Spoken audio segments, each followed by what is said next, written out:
Good morning friends. I hope आप सब अच्छे होंगे। आपका स्वागत है आपके अपने YouTube channel current affairs for exam में। चलिए आज दिनांक 30/12/2024 की प्रश्नावली शुरू करते हैं। थर्ड आई एशियन फिल्म फेस्टिवल का 21वां संस्करण निम्नलिखित में से किस शहर में आयोजित किया गया?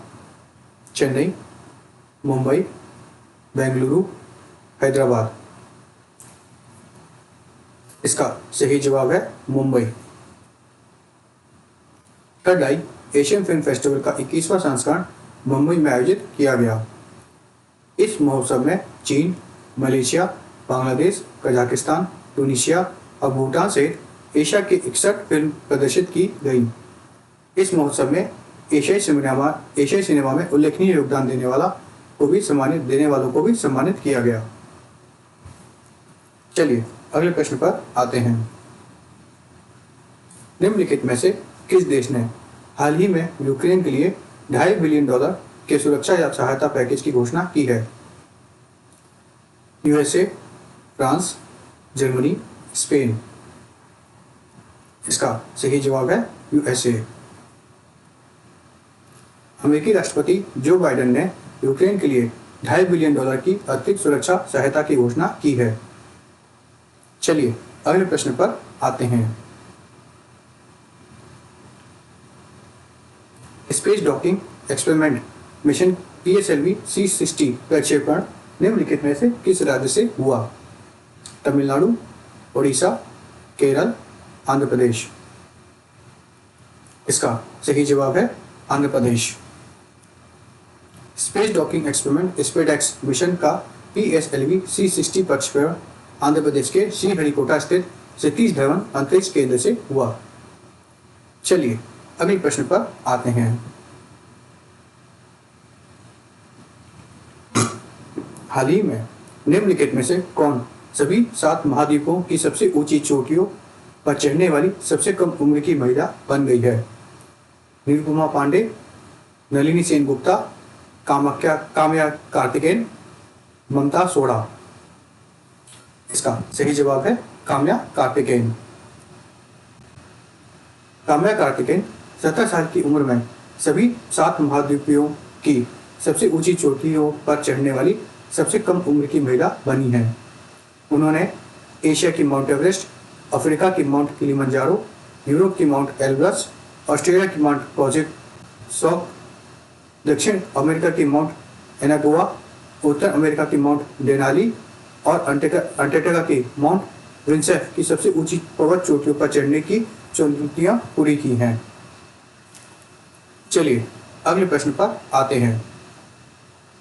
निम्नलिखित में से किस देश ने हाल ही में पर्यटन को बढ़ावा देने के लिए चितवन हाथी महोत्सव की मेजबानी की है? भूटान, म्यांमार, नेपाल, मालदीव। इसका सही जवाब है नेपाल। नेपाल में काठमांडू के चितवन राष्ट्रीय उद्यान में 18वां चितवन हाथी महोत्सव आयोजित किया गया। इस महोत्सव का उद्देश्य पर्यटन को बढ़ावा देना है और सभी हाथी परेड, सौंदर्य प्रतियोगिता, फुटबॉल और पिकनिक जैसे कार्यक्रमों के माध्यम से बड़ी संख्या में पर्यटकों को आकर्षित करना है। चलिए अगले प्रश्न पर आते हैं। 2024 में महिला मतदाताओं को उच्चतम प्रतिशत हिस्सा निम्नलिखित में से किस स्थान में होगा? केरल, पुडुचेरी, तमिलनाडु, पंजाब। इसका सही जवाब है पुडुचेरी। 2024 में महिला मतदाताओं का सबसे अधिक प्रतिशत हिस्सा पुडुचेरी से होगा। चलिए अगले प्रश्न पर आते हैं। निम्नलिखित में से किस राज्य सरकार ने भाषा संबंधी बाधाओं को दूर करने के लिए स्वर प्लेटफॉर्म लॉन्च किया है? मध्य प्रदेश, उत्तर प्रदेश, केरल, गुजरात। इसका सही जवाब है गुजरात। गुजरात राज्य सरकार ने भाषा संबंधी बाधाओं को दूर करने के लिए स्वर प्लेटफॉर्म लॉन्च किया है। इस मंच का उद्देश्य प्रौद्योगिकी के माध्यम से नागरिकों के जीवन को आसान बनाना है। यह प्लेटफॉर्म मुख्य कार्यालय द्वारा इलेक्ट्रॉनिक्स और सूचना प्रौद्योगिकी मंत्रालय और भाषण टीम के सहयोग से विकसित किया गया है। चलिए अगले प्रश्न पर आते हैं। भारत ने हाल ही में निम्नलिखित में से किस देश को 2 लाख टन चावल का निर्यात किया है? नेपाल, बांग्लादेश, म्यांमार, भूटान। इसका सही जवाब है बांग्लादेश। दिसंबर 2024 में भारत ने हाल ही में आई बाढ़ के कारण खाद्यान्न की कमी को पूरा करने के लिए बांग्लादेश को 2 लाख टन चावल का निर्यात किया।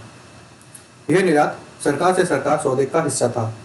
भारत दुनिया का सबसे बड़ा चावल का निर्यातक देश है। चलिए आगे अगले प्रश्न पर आते हैं। निम्नलिखित में से कौन सा देश हाल ही में अफ्रीका में सबसे बड़ा निवेशक बन गया है? यूएई, जापान, सऊदी अरब, अमेरिका। इसका सही जवाब है यूएई। संयुक्त अरब अमीरात अफ्रीका में सबसे बड़ा निवेशक है, जिसने 2019 से 2023 तक $110 बिलियन से अधिक का निवेश किया है। इस निवेश से यूएई को अफ्रीका की खाड़ी सहयोग परिषद अर्थात गल्फ कोऑपरेशन काउंसिल जीसीसी में शीर्ष निवेशक बनने में मदद मिली है। चलिए अगले प्रश्न पर आते हैं। भारत ने हाल ही में निम्नलिखित में से किस देश के साथ आर्थिक सहयोग और व्यापार समझौते के 2 वर्ष पूरे किए हैं? Japan, Singapore, Indonesia, Australia. इसका सही जवाब है ऑस्ट्रेलिया। भारत और ऑस्ट्रेलिया आर्थिक सहयोग और व्यापार समझौते के 2 वर्ष पूरे किए हैं। यह द्विपक्षीय व्यापार संबंधों और आपसी विकास को बढ़ावा देने का एक महत्वपूर्ण मील का पत्थर है। चलिए अगले प्रश्न पर आते हैं।